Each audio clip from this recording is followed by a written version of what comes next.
Let me introduce you to John, a man who, in the aftermath of a profound loss, was confronted with an even deeper betrayal. He learned that some family ties are not bonds of blood, but strings of a conspiracy waiting for the perfect moment to be pulled. The earth was still newly interred on their graves when my brother cornered me. The air was heavy with the scent of lilies and damp soil. "Sign it," he decreed, holding out a folded paper, a quitclaim deed for my share of the inheritance. His tone was not a request, it was a verdict. Before I could reply, my wife Emily materialized beside him, her hand resting on his arm. "I'm leaving you for your alpha brother anyway," she declared, her voice devoid of hesitation or shame. "It's better to sign now."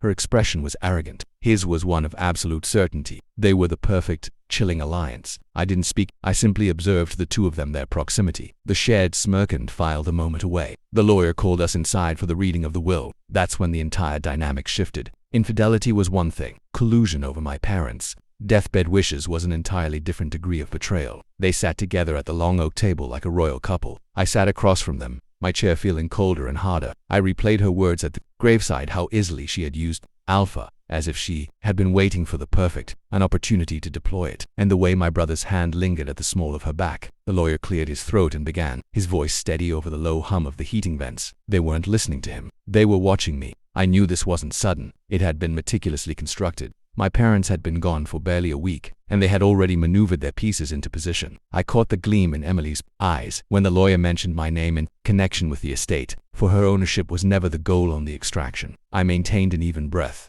allowing them to believe I was slow to process, that the shock was crippling. It wasn't. It was sharpening me. I didn't sign. Instead, I nodded slowly and told them I needed a little time to consider. They mistook it for weakness. I intended it as a ticking clock. The discovery. That night, I entered my father's study. I located the will copy, then accessed the safe using the combination he had once whispered to me, just in case. Inside were letters, account statements, and a small leather notebook. In it, my father had logged dates, names, and detailed observations about my brother's financial discrepancies, suspicions of coercion. A second notebook lay beneath it. It was my mother's handwriting. Her tone was colder. "Protect him from his brother," she had written. The him was me. Over the next few days, I sifted through bank transfers, property deeds, and business records. My brother's name was interwoven with Emily's like a sinister pattern in stained glass. The lawyer called twice, and I told him I was still weighing my options. They thought I was stalling. I was documenting. Every one of her smiles was a performance. Every casual word from him was bait. I let them think I was swallowing it whole. In reality, I was already writing the ending. The will's unexpected clause wasn't in the first half. It was buried near the end, after a paragraph on charitable donations. My father had anticipated this fracture. He had placed a condition on my share.